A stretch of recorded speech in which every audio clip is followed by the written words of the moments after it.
Okay, so let's talk about the CWA now. The CWA was the Civilian Works Administration, and this is actually part of. I'm sorry, that's Civil Works Administration. This is actually part of FERA, and this is also how they're criticized. This was about giving people jobs, the unemployed jobs, so they would have something to do, spend some of the money. All of this was part-time. None of these were full-time jobs. The CWA was like raking lawns and mowing lawns and digging ditches. Their criticism was, the government's going to pay one guy for digging a ditch and pay the other guy for filling it up. There was John Steinbeck, who wrote The Grapes of Wrath, actually was employed by the government doing one of these jobs. It was called boondoggling. That was the critical name of it, not really doing much. You've seen guys on the side of the road, holding a shovel, doing construction. That's sort of what the criticism was. And I apologize to anyone whose parents stand on the side of the road and hold a shovel. But Steinbeck was employed, and his job, as he went, and his job was to count all the dogs in the city, which was, of course, a nonsensical job, and maybe they didn't want to know how many dogs there were, but essentially it was the government giving you something to do and paying you for doing it. And this didn't last all that long either. It didn't employ too many people, but it did cost the government money. And again, conservatives were critical of this, very critical of FERA. The PWA is a little bit different. The PWA is actually part of the National Industrial Relief Administration, which we'll get to. The PWA and the WPA itself, it stands for Public Works Administration. The Public Works Administration, along with the WPA, the Works Progress, was about building infrastructure. These are true construction and infrastructure type programs, making America better. Right? If we're going to be paying people money to have jobs, let's do it that's going to make America stronger, make our infrastructure better, make us a stronger country. Building bridges, building parks, building roads, right? These are things, refurbishing government buildings. These are things that will make us a stronger country, and we are paying people to do it. So getting out of the Depression by paying people money to do stuff we need to get done anyway. Harold Ickes was in charge of the Public Works Administration. Harold Ickes' grandson ended up working for the Clinton administration a couple of generations later. But this is important because it's giving people jobs again, giving them some self-respect. Remember, this is a time of real hardship around America, and people always make fun of me because this is my favorite time of history. One of the reasons why this, along with a few others of my favorite time, is that this makes people tougher, and the Depression made people stronger. Today, we're not terribly strong because we haven't had to endure many hardships. This is a hardship for 10 years. For many people, for farmers, almost 20 years. And what follows this period is World War II. And with World War II, these were massive hardships, but this got Americans ready for a hardship, for World War II. This generation that went through the Great Depression, they survived the Depression, they won World War II, and then took on communism. And sometimes, we look at our generation, like, what have we done, right? We have iPads, and, guys go get bronzer, right? So, and I apologize to anyone watching who bronzes themselves. But this generation, came together in the Depression, saw government in a different way, and made our country much stronger after the Depression. And the Public Works Program and then the Works Progress Administration created the infrastructure to allow us to do this.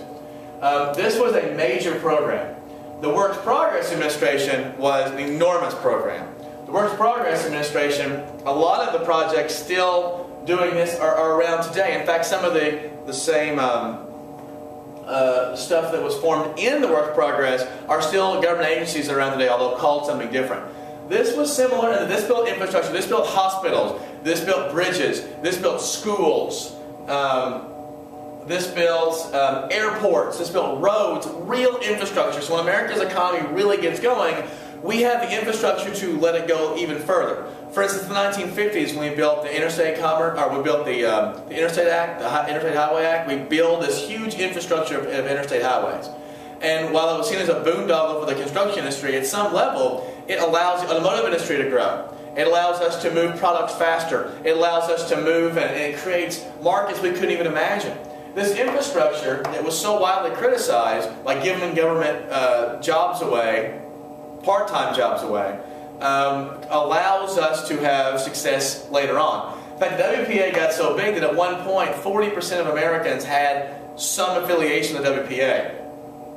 Below that, though, part of the WPA was the Federal Arts Project. The Federal Arts Project gave jobs to artists to create their art.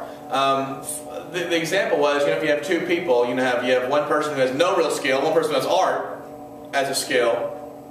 Whether you're a sculptor or a painter or a musician or a playwright, better to have them doing something that they're skilled at rather than to have the person who's unskilled have to compete for the same jobs.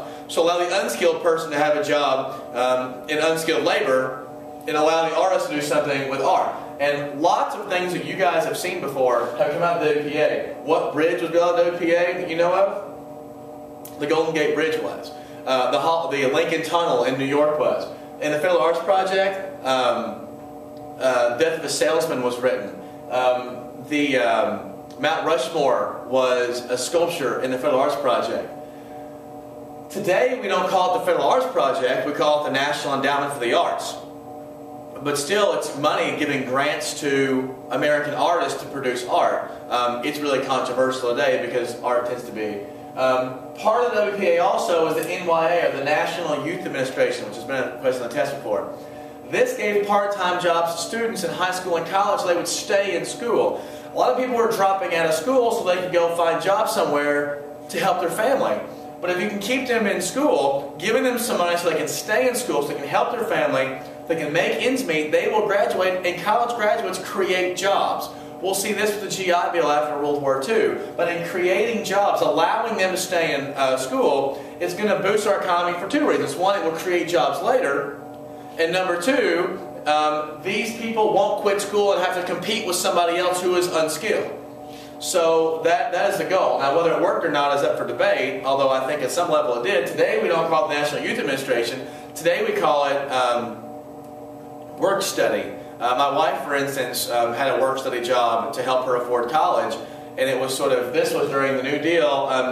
Work study came around the 60s in the Great Society with Johnson, whose hero was FDR. So you have all these relief programs that are changing the way that we see America because the government is giving them direct jobs for money. Some of them are working pretty well, right? Some of them, CWA and FERA, are not.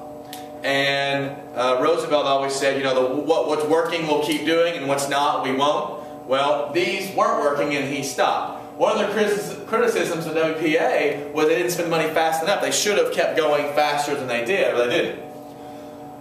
Okay, let me do housing real fast, and then I'll stop it, and then we'll do one more of industry and labor, and we'll be done for today, for this snow day, and hopefully if we're out tomorrow, I'll come back and I'll finish the next page. I don't want to finish the New Deal online, though. I'd prefer that we do it and sort of deal with it together, answer questions, and look at it by ourselves as a group. But with housing, one of the problems Americans were also having is if they lost their job, they couldn't make their house payment. And when you can't make your house payment, you lose your house. So you had the government take on the idea of how can we keep people in their homes. So a couple different administrations were created.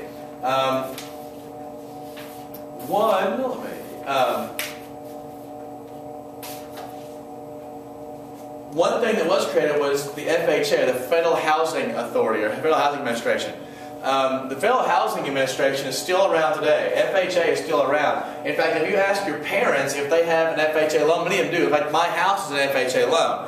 What the government does is it will secure a loan. It was from a bank or from a mortgage company. But a secured loan, the loans aren't that big. You don't have to have a requirement of how much money you make, but you can't get FHA loans for over $15 million. But it will allow smaller home loans to build new homes or to revamp your home, make your home stronger or worth more, build on or whatever. And these loans being funded by the government gave some security and allowed homeowners to have some leeway in their payments. They had to pay. Well, a lot of the government programs sort of reworked some of the mortgages, not the FHA, but other housing programs, sort of let them rework their mortgage to keep their house or work foreclosures. And hundreds of thousands of Americans end up staying in their homes longer because of this. And staying in the community, not letting them be transient during the Depression. So many people just got up and left, and they started wandering, called hobos. And that's really bad. And so the FHA and the housing programs were meant to try to keep people in one place, allow communities to stay strong, especially allow families to stay strong, because a lot of times the men who couldn't make ends meet just up and left, and then the families were left with an even more severe case of sort of financial and emotional trauma.